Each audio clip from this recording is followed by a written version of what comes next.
उसकी आवाज कांप रही थी। राजीव ने गुस्से से उसके गाल पर तमाचा जड़ दिया।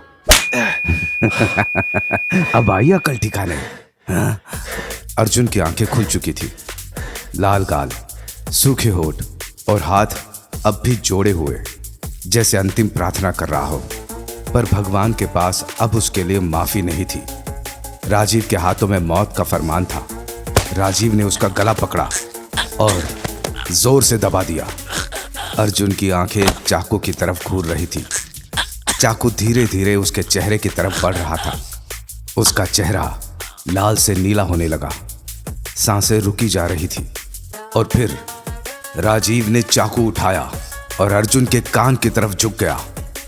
उसके चेहरे पर एक अजीब सी शांति थी, लेकिन आंखों में तुरंत बाद राजीव ने दूसरा कान भी वैसे ही काट दिया, ऐसे जैसे कोई कपड़ा हो।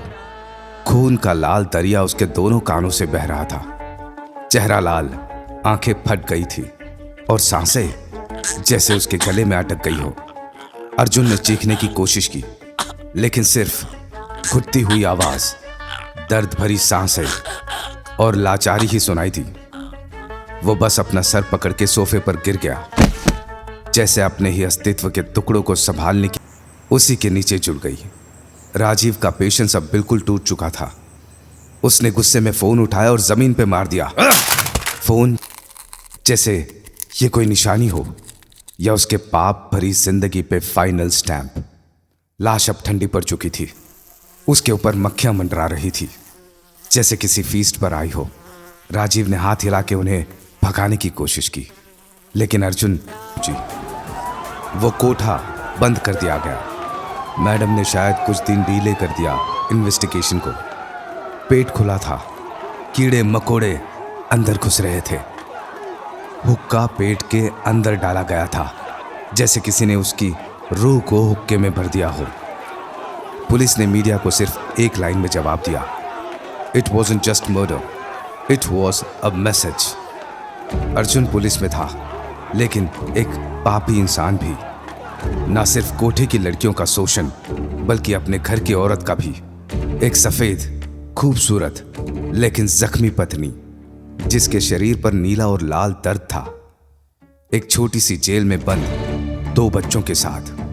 सांस भी उस घर में अटकी हुई थी। राजीव ने उसे आजादी दी, शायद गलत तरीके से, लेकिन उसकी नजर में ये एक सुधार था।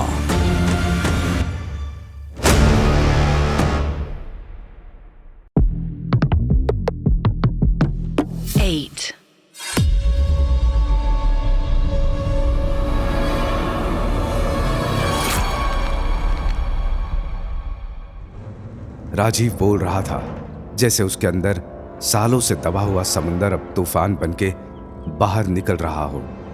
अर्जुन के मौत के बाद भी कहानी खत्म नहीं हुई। उसके लफ्ज, उसका जुनून, हर बात एक अलग ही दिशा में बह रही थी। और मैं सिर्फ सुन रहा था। हर सच मेरी सोच के टुकड़े कर रहा था। मुझे लग रहा था अर्जुन ही उसकी जिंदगी की आखिरी हद है, लेकिन मैं गलत था। अगला नाम था सारा मैथ्यू, एक ज्योतिषी। लोग कहते थे वो भविष्य देख सकती थी। लोग उसके तंबू में जाते थे, उम्मीद के साथ, डर के साथ, किसी सुकून की तलाश में। उसका तंबू सर्कस जैसा, लाल और नीले बल्ब्स का चमकना। रात के सन्नाटे में ये जगह और भी ज्यादा डरावनी लगती थी। तंबू के अंदर एक कांच का गोला चमक रहा था, जिसमें एक धुएंदार चीज घूम रही थी, जैसे कुछ अटकी हुई रूहें उसमें ट्रैप हो गई हो। उस कमरे में एक साया, एक कपड़े में लिपटा हुआ, अंदर चक्कर काट रहा था। राजीव ने बताया, उस जगह को देखकर उसे हंसी भी आई थी और गुस्सा भी। सारा ने उसे तुरंत पहचान लिया, जैसे उसने उसके दिमाग का दरवाजा पहले ही खोल दिया हो। लेकिन राजीव उसका भविष्य सुनने नहीं गया था। उसके अंदर कुछ था। उस तंबू के अंधेरे में उसका असली रूप दिख रहा था। सारा ने कहा, उसका अंत तय है, पर राजीव को माफी, डर या बचाव कुछ नहीं चाहिए था। उसे सिर्फ एक चीज चाहिए थी, सच का सामना। हवा में से एक तेज चीख निकली, जैसे किसी ने अंदर से दम तोड़ा हो। और फिर राजीव ने वो चमकता हुआ गोला सारा के सर पे दे मारा। खून धीरे धीरे बहकर उसकी आंखों तक आ गया, जैसे जैसे जिंदा चेहरे पे मौत का पर्दा उतर रहा हो। राजीव ने फिर से वार किया। ग्लास का वो टूटा टुकड़ा सीधा सारा के सर पे ठोका। एक भयानक आवाज के साथ उसका सर हिल गया और अंदर से दिमाग दिखने लगा, एक पिंक मांस खून से लथपथ। राजीव ने उसका थैला खोला, अंदर से कुछ कील और हथौड़ा निकाले, सारा के हाथ खींचकर जमीन पर गिरा दिया। खून की रेखा बन गई। फिर उसका हाथ उठाया, दीवार पे रखा और बीच में कील ठोक दिया। दूसरा हाथ भी वैसे ही ठोक दिया। अब सारा दीवार पर टंग चुकी थी, जमीन से थोड़ी ऊपर। फिर राजीव ने एक बड़ा कील उसके गर्दन में ठोका। खून का प्रवाह उसके चेहरे पर फट गया। फिर उसने फ्लोर पे बिखरे हुए रीडिंग कार्ड्स उठाए और सारा पर इस तरह फेंके जैसे निशाना लगा रहा हो, और वो कार्ड्स उसके खाल में जाके अटक गए।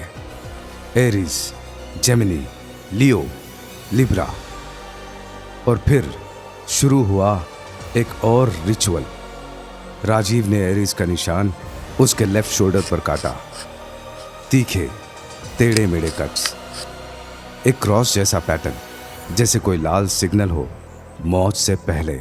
फिर जेमिनी, सीने के बीच में चाकू की नोक से सारा का खाल खींचते हुए बनाया।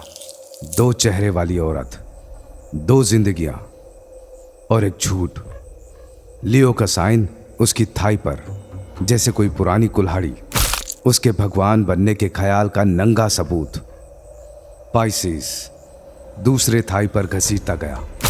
2 उलझी मछलियां, एक नेक एक शैतानी, दोनों अब अलग बनने थे, जैसे रूह चाट गई हो। और आखिरी था लीब्रा, उसके लेफ्ट हैंड पे एक स्केल जो जिंदगी भर कभी ठीक से ना तोला, पर अब मौत के वार ने उसे बराबर कर दिया। ये कत्ल नहीं था, ये एक अंधेरा रिचुअल था। बिना एक शब्द कहे राजीव हर कट से एक टूटी हुई दुनिया का हिसाब बराबर कर रहा था। लेकिन इंसान का जिस्म कागज नहीं होता जो सिर्फ फाड़ दिया जाए। जिस्म टूटता है, अंदर से बिखर जाता है। हर कट सिर्फ खून नहीं, जिंदगी छीन लेता है। सारा का गला अब ढीला पड़ चुका था, जैसे हर नर्व ने हिम्मत छोड़ दी हो। उसका सर एक तरफ लटक रहा था, जैसे मौत उसमें बस छुप कर बैठी हो। तब राजीव ने हथौड़ी को पलट दिया। अब उसकी नोक वाली साइड हाथ में थी और उसका इरादा, और नोक वाली साइड से घुटनों पर वापस वार किया। हथौड़ी के वार से मांस का एक बड़ा सा हिस्सा अलग हो गया। एक गंदी सी छाप के साथ पैर का टुकड़ा जमीन पर गिर गया, जैसे इंसानियत का एक टुकड़ा काट कर फेंक दिया गया हो। अब उसका आधा जिस्म दीवार से लटका हुआ था और आधा जमीन पर पड़ा हुआ, जैसे जिंदगी और मौत के बीच का एक अधूरा तस्वीर। तीसरी बार बजर बजा। इस बार इग्नोर नहीं कर सका। तभी रियलाइज हुआ, मैं उसकी कहानी में खुद को भूल चुका था। लेकिन एक बात तय है, जो भी राजीव ने किया उसके पीछे एक वजह थी। या तो एक दिखावा, या एक ऐसा सच जो अभी अंधेरे में छुपा हुआ था। जब तक मैं उस सच तक नहीं पहुंचता, मैं सिर्फ एक ही काम कर सकता हूं,